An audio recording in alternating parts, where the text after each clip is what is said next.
Thank you for listening to the Dog Studio, where we discover there is more to dogs than meets the eye. I'm your host Radek Blažo, and today we're stepping into the world of one of the most influential artists of the 20th century, Pablo Picasso, and of course his dogs.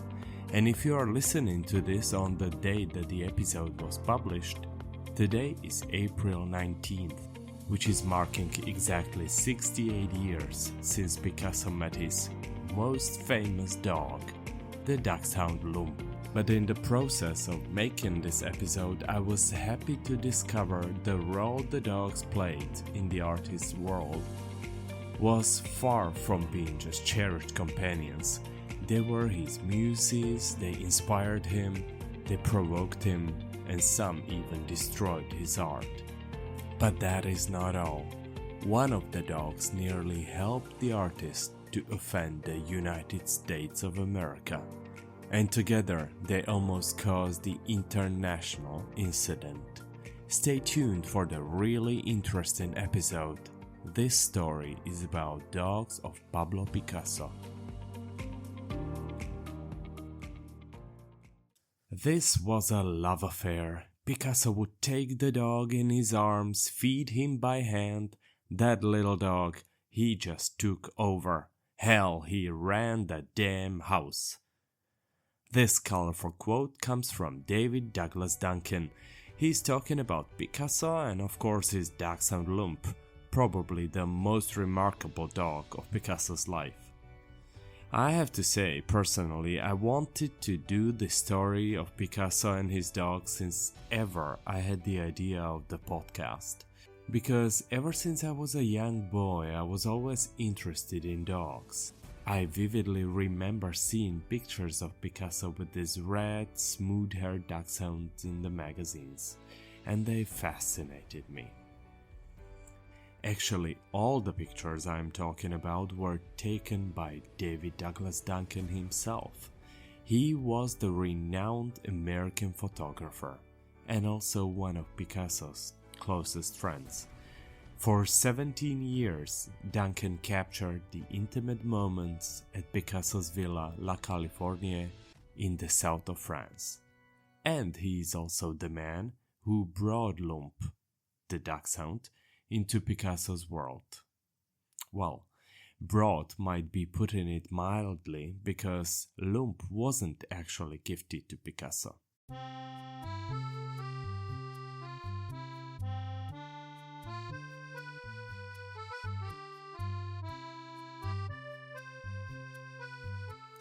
The dog was born in Germany in 1956, and he was adopted by Duncan. One day, he brought him along for a visit to Picasso's villa. As I mentioned before, the two first met on April 19, 1957. From that moment on, Lump decided where he wanted to live. In Duncan's own words, and I quote, "As soon as he got out of the car, he dumped me for Picasso." Lump is not just another dog in Picasso's life. He was the dog in Picasso's life. Reportedly, he is the only dog that Picasso has ever held in his arms. This was strange, even for people who knew Picasso. You must understand, Picasso was Spanish and they treat animals differently than you and I.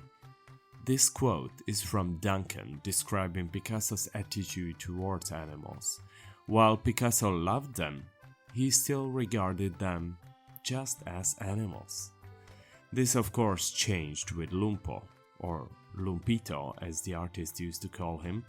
The name actually means rascal in German, and indeed, that is what he was. He was the only dog in history that actually destroyed an original artwork from Pablo Picasso himself. And not only did he destroy it, he devoured it. The story goes that once curious Picasso asked Duncan if Lump had ever seen a rabbit. Never. That was the answer. Well, dachshunds are a hunting breed, and Picasso felt bad for Lump for not living up to his roots. Sensing a golden opportunity, Picasso quickly got to work. He found a cardboard box from sugary pastries and cut out a rabbit shape from it as a present for the dog. Without hesitation, the dog ate it. The dog who ate Picasso. This is not just how Lump became remembered in the world, this is also the name of the book that Duncan published in 2006. The book is filled with the photographs he took during Lump's life with Picasso. It offers a stunning glimpse into the life of the maestro and his beloved little dog. On the very first day of their meeting, Picasso painted Lump's depiction on a ceramic plate. This plate was actually signed by the artist and given to Duncan as a gift that very same day. In the late years, Duncan gifted this memory to the Ramson Center in the University of Texas in America, where you can still see displayed today. However, this was not the only plate Picasso painted for Lump. He always had a personalized dish to eat from.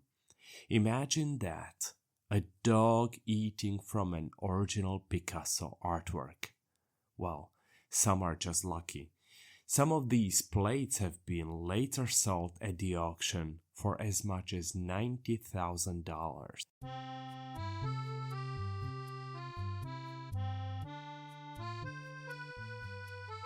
Lump was the only creature, apart from Picasso's wife Jacqueline Rogue, who was allowed to join him at his studio. He lived a great life with the artist. He ate at the dinner table. In a funny twist, his favorite spot to pee in the garden was against a massive bronze statue of the artist. This was his personal favorite toilet spot. He was allowed to do anything he liked.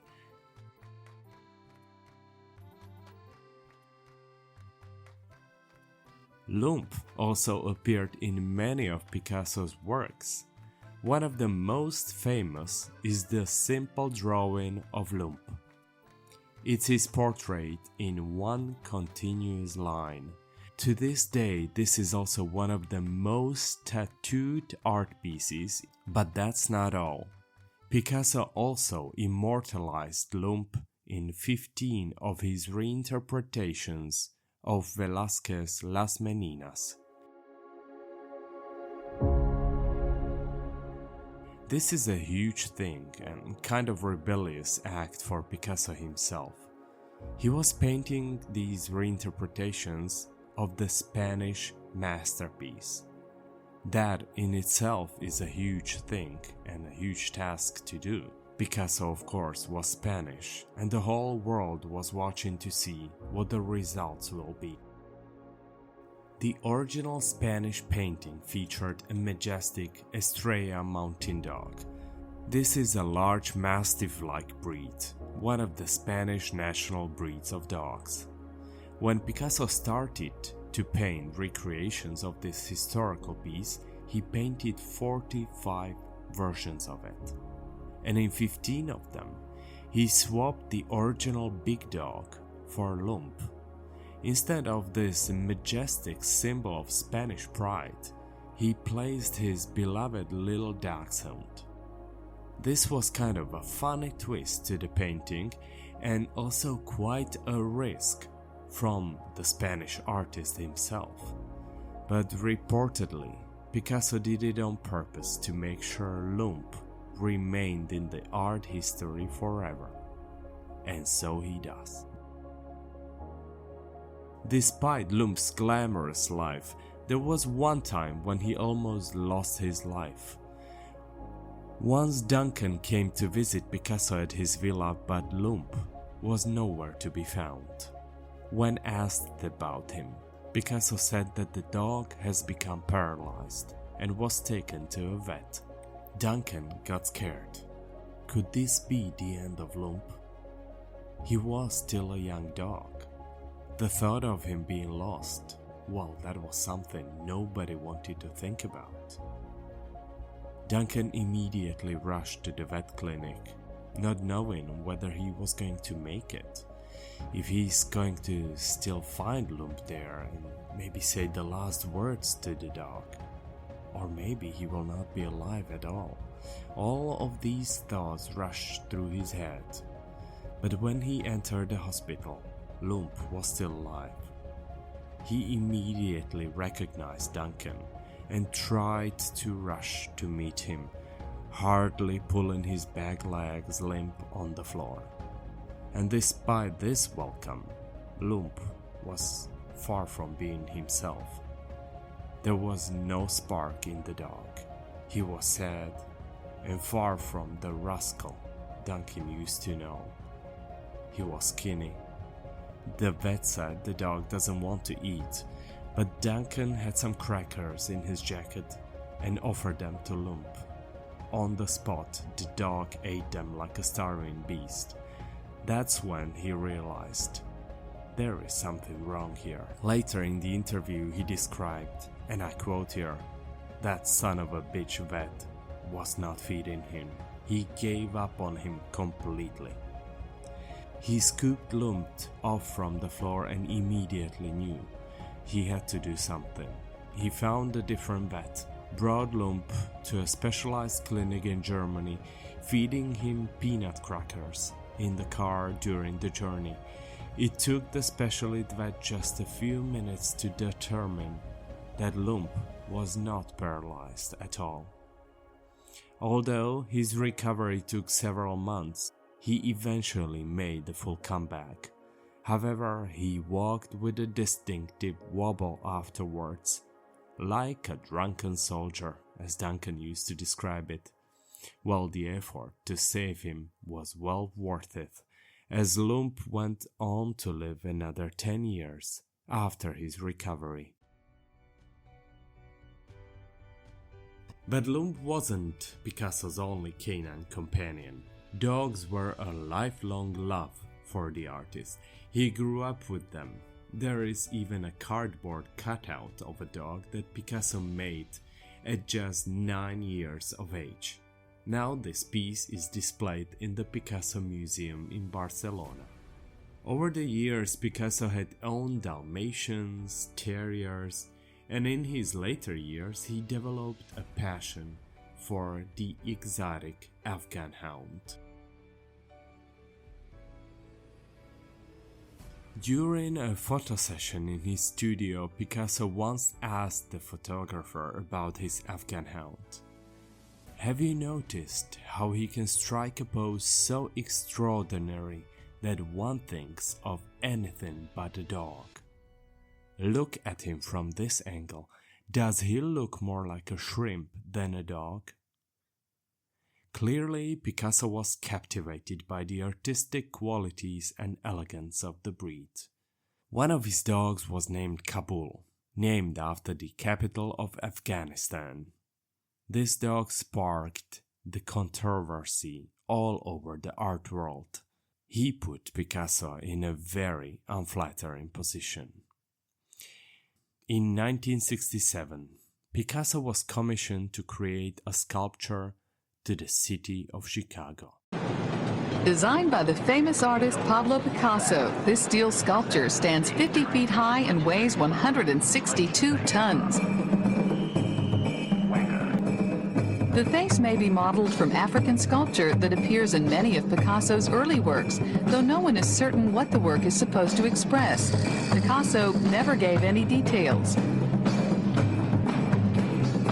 It is one of the most photographed sites in Chicago and one of the most enigmatic and mysterious sculptures in the world.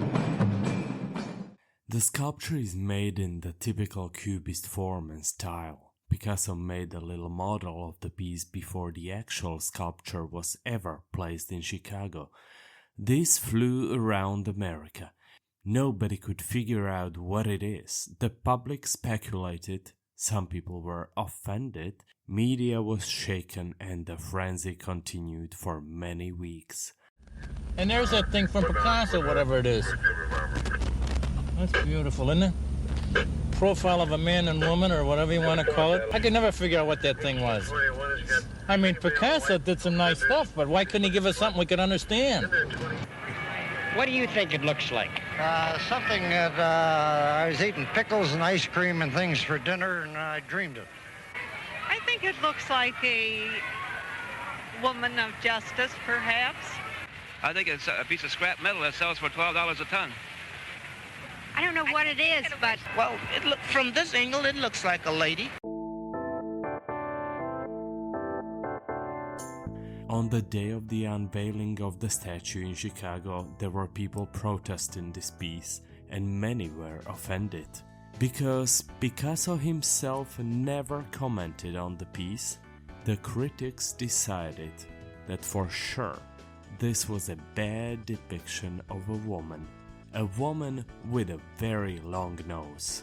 That was until Duncan pointed out a striking resemblance to something else.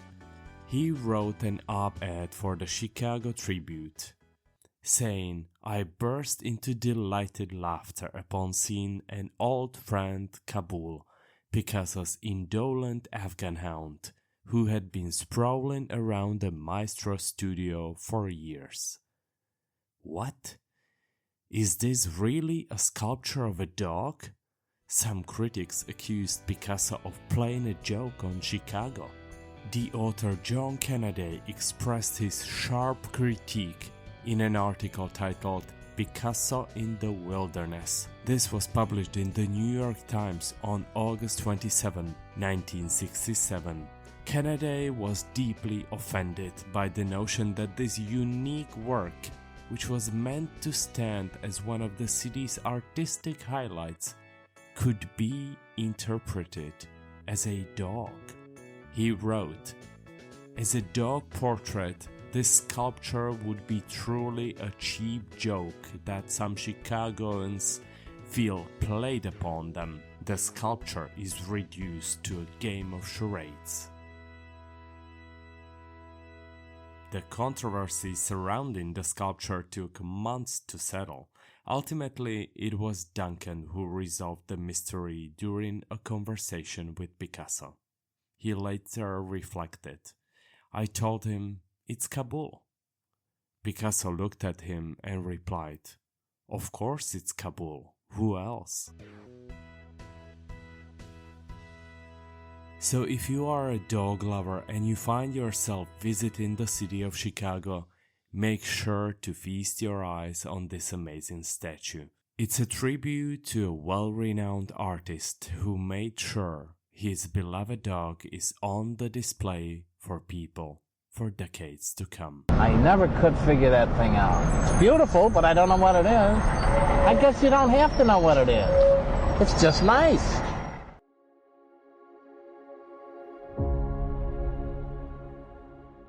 Dogs were a constant in Picasso's life until the very end. Lump, his favorite and adored companion, passed away on March 29, 1973, at 17 years old. 10 days later, Picasso died too. While the official cause of death was respiratory failure, one can't help but wonder if a broken heart played a part as well. As Duncan once said, Picasso used to say that Lump was neither a dog nor a human. He was something else.